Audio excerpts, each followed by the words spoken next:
products. Life is a dynamic process of continuous change. If we cannot move upwards, then we'll be overtaken. And it has been true for ancient tribes as it is true for modern nation states. Our economic strategy is simple.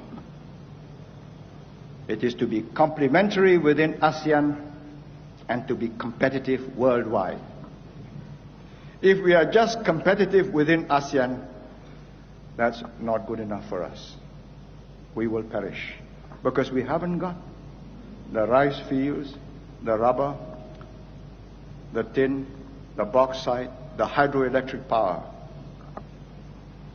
Our future is in manufacturing to export in competition against all others on the world market.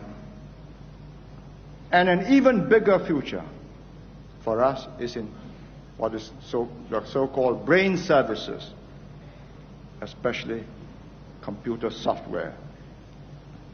Now, we didn't see this clearly in the 1950s and 60s. We thought we were competing with the Malaysians and the Indonesians for the same industries. We now know that there are enough different kinds of industries for all the 5 countries in ASEAN.